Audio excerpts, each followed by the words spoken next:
Hello,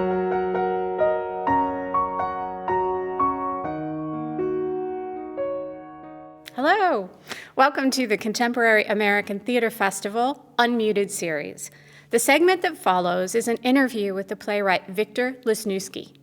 Victor has written the play The Fifth Domain, and he'll be talking about that with our founder and producing director, Ed Herendeen. Enjoy.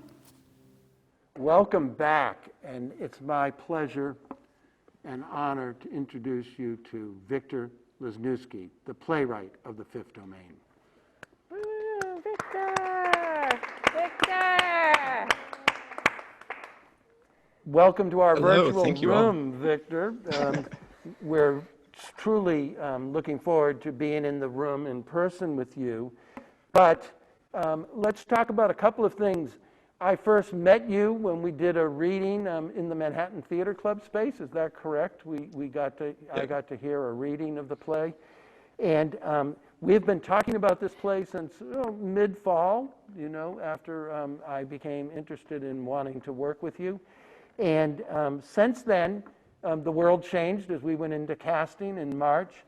But we had already begun the preliminary conversations with our set designers and other design team. Talk a little bit about what it's been like to continue that process with you being in Los Angeles and zooming in with our design team that's taken the last 6 weeks of our time as we tried to figure our way into the concept that we have introduced because of the work you've done that we're calling sort of a noir style. What's that been like for you as we're trying to give birth to this play that won't happen until next May or June? Yeah, it's been fantastic. I'm so grateful, as I'm sure a lot of the audience knows, and as Ed mentioned earlier, CATF's commitment to all of the playwrights and all of the plays, and even though they didn't happen this summer, to pushing them to next summer, and being able to bring the designers on and start with the designers now, even though the plays aren't happening this summer. It's just been a fantastic experience to be on the calls, to get to see everybody's ideas. All the designers across the board are so just generous with their ideas, smart and on top of everything, but also just, willing to collaborate in such a fantastic way, sharing ideas with each other, getting ideas from me, and just really running with things in such a great way. And it's just tuning in every meeting just to see what they've come up with next has been just so much fun for me, and just to be able to know that everything is moving along so well, even beforehand, and we're still, when we that's the experience that you don't often get as a playwright, to have that much lead time on your performance. So it's been great. Well, from our end too, Victor, we have really benefited from your experience in cybersecurity, and we'll talk about that, and also getting to know you and the words that you've written. And I want to ask this question because we just shared with our audience this scene that happens like on page 3. We had a video of the world, the West Coast going dark, and then we go to this meeting with Troy and Naveed. And I have to say, the way you have structured this mystery is an edge of the seat, and it's one of the things that just pulled me in when I was reading it, that I needed to keep going to find out what's going to happen next. They call those page turners. So talk a little bit about what we just saw and the structure, because you set up a story that is now going to take off because it actually goes back into time. We had this thing where the West Coast went dark, when I don't want to give anything away, and then we go back to, what do you say, 2 weeks before, right? And here's where the story, the plot is launched. Talk a little bit about how you structured this play. Yeah, so I feel fortunate. I feel like I stole 2 scenes for the presentation today, not just one. That little video that you all put together so well and so quickly is actually the top of the play. So that's what the top of the play should look and feel like, where we have this kind of West Coast chaos with this communications outage. And then, as Ed said, we go back 2 weeks and we pick up with Troy and his introduction to Naveed.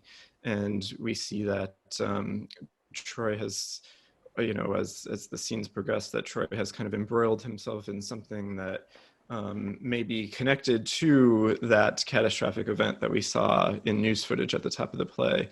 And some of the mystery is unraveling, how Troy got there and how we got there and how the rest of the characters are kind of interacting with with everything that's happening.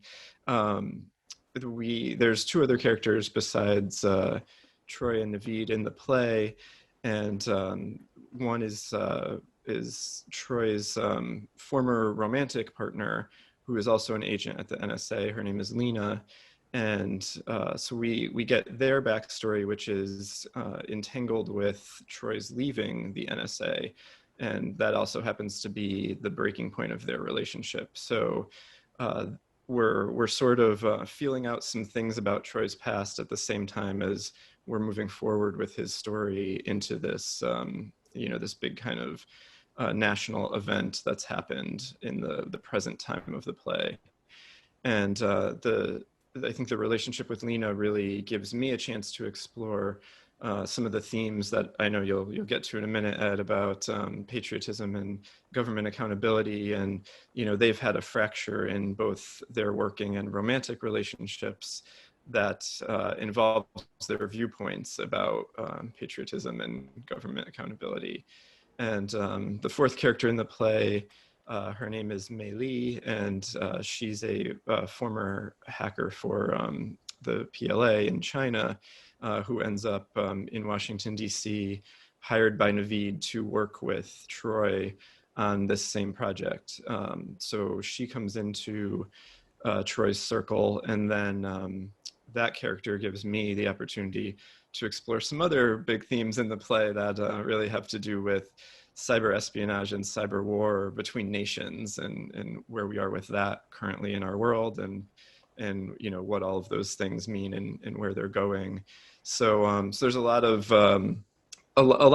thematic depth and a lot of topical things that I hope the play really spurs discussion on. But as Ed said, it's structured as this little thriller. So I hope that despite all of the headiness of those things I've just mentioned, I hope the play is really fun and that it really captures people's imaginations, captures people's intrigue, and really that it builds in a way that's really fun and it drives through in this spirit of questioning what's gonna happen and what's happening with these characters and just trying to keep up with everything. So in the spirit of a real thriller. That structure just keeps going and going and going, Victor.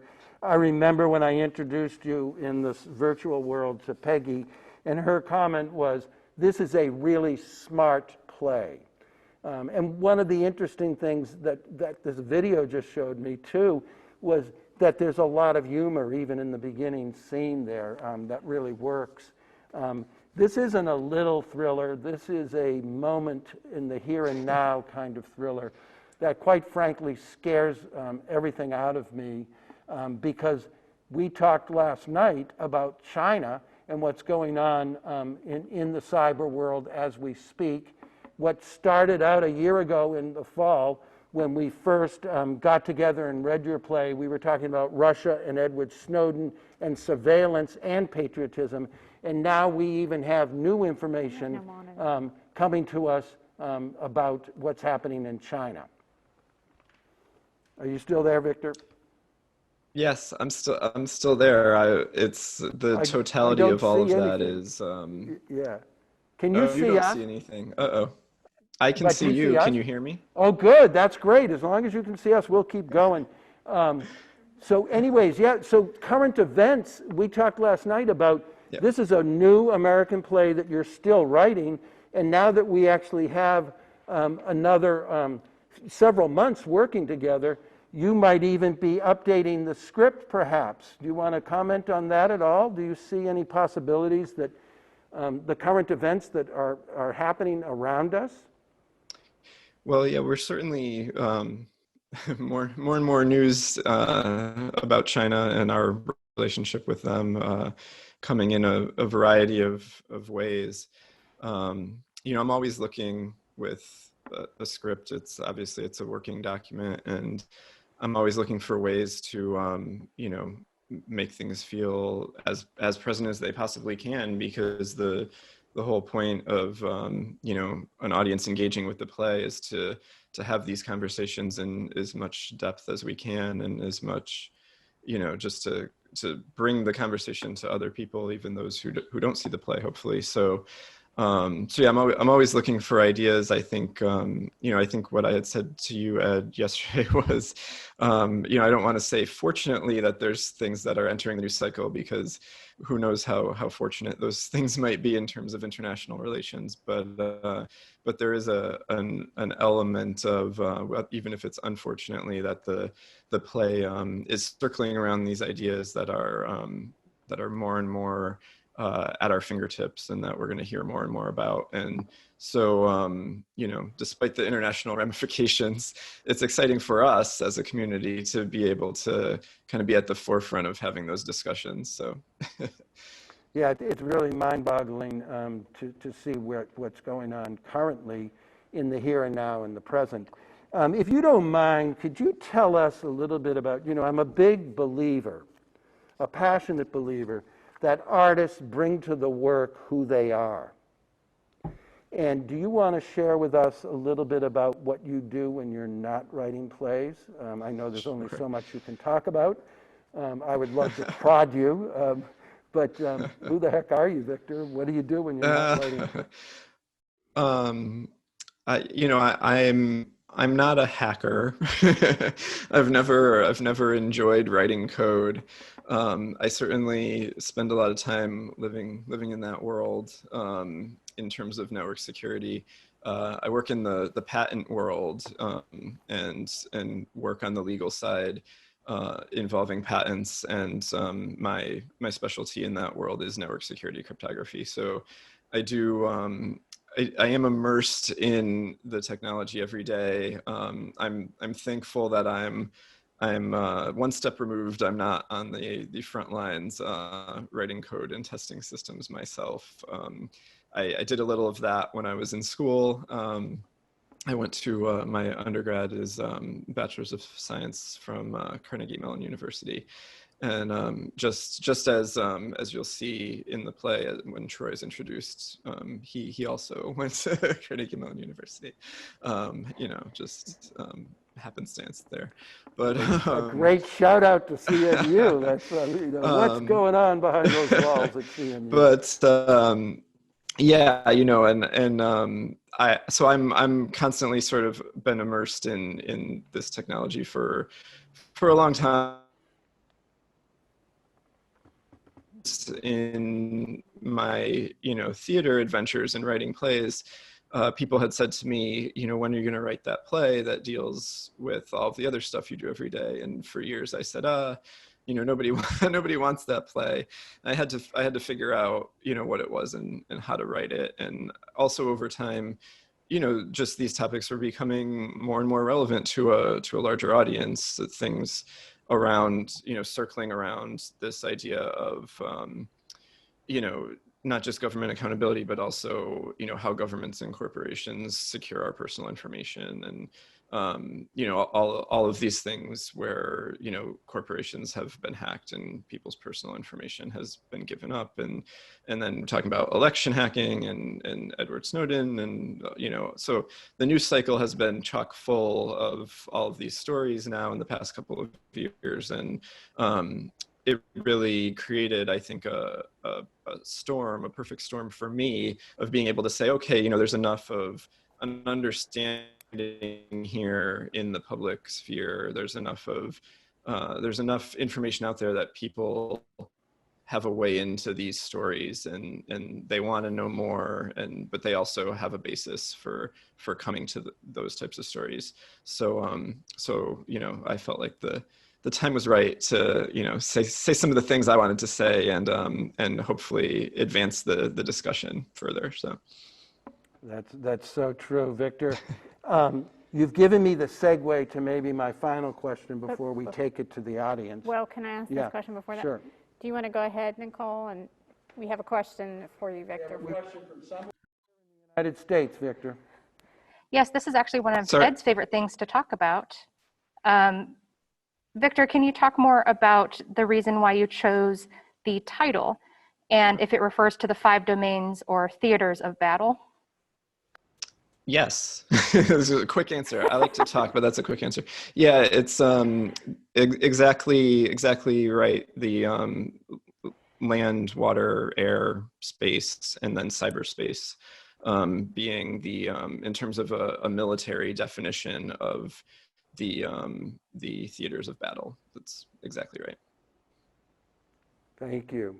So the segue that you've set up for me by mentioning Edward Snowden and some of the truth and main ideas in the play leads me, because I've been doing research, as you know, I'm reading Snowden's biography, and the play is not about Edward Snowden, but one of the questions the play does raise for me is, what is a patriot?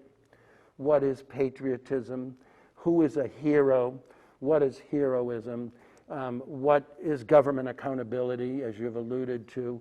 In your mind, you know, I know what Dylan said about patriotism, and I'll let our patrons look that up in his play, in his songs. He has a very specific quote, which you can look up. Bob Dylan, for those of you that may not know him. But Victor, what does patriotism mean to you, especially in light of what you have written about? Yeah, I think when I think of patriotism, I always, actually it's the phrase public service that is always forefront in my mind, and protection of public interest. So, you know, when you come and see the play, Troy has a few things to say about patriotism, you know, some of which somewhat coincides with some of my feelings, and some of which is, you know, beyond my feelings because he is his own character. But there's a lot of talk about how patriotism relates to public service, especially as a, you know, government employee or an NSA agent or someone working in a, you know, at a high level in the government, whether it be a specific, you know, technical occupation or whether it be someone to elected office, right? So, so for me, it really comes back to this idea of, you know, do we always have the public's best interest in mind at all times with what we're doing and with what we're taking on and with the matters in front of us, and that's obviously a very, very broad definition, but I like to push the idea of patriotism in that direction, because I think when it comes to government service, you know, as we see going back to, right, people with power, you know, have sometimes their own interests at hand, and for various reasons. But you know, how much in our great democratic experiment of the United States, you know, can we continue to hold our politicians, you know, accountable, and our corporations accountable if our corporations say that, you know, even though they're making money for themselves, that they're here to protect us and our information and serve us. If that's what they say, then, you know, how do we hold them accountable for that? So, you know, I think it always comes back to checking in about, you know, do you have the people's best interest at heart and in your mind? Boy, that is a great question.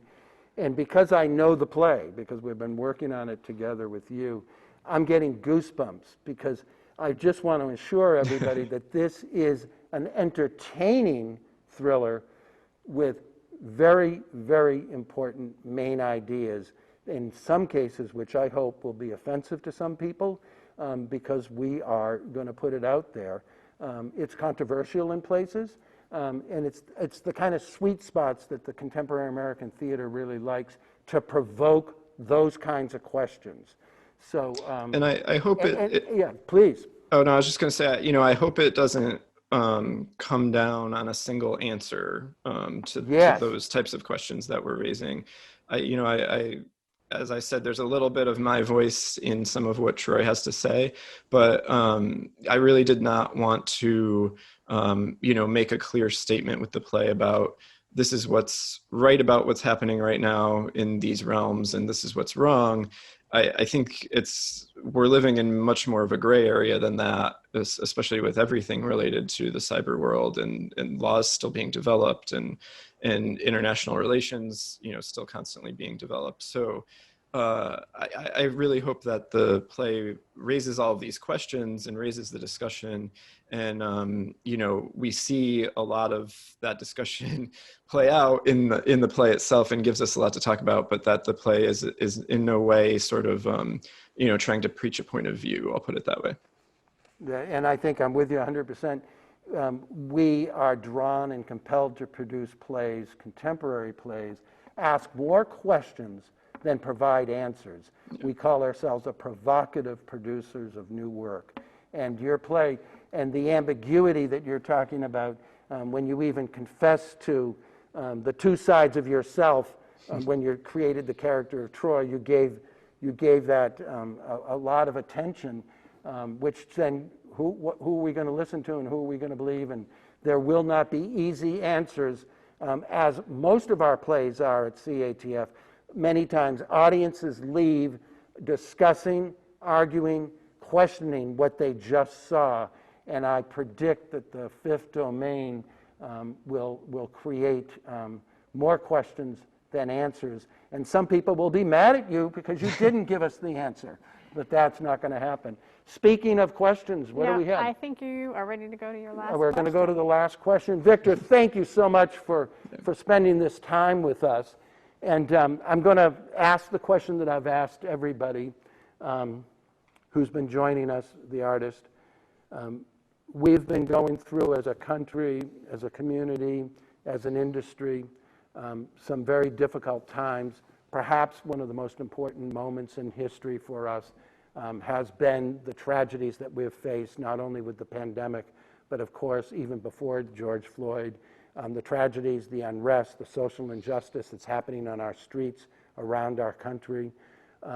How has what's happening in the world today affected you as a writer and as a human? Yeah, it's such a large question. I was thinking about this a little during your talk with Dr. Hendricks, and I was thinking, I'm going to answer this question, and I'm not a very optimistic person.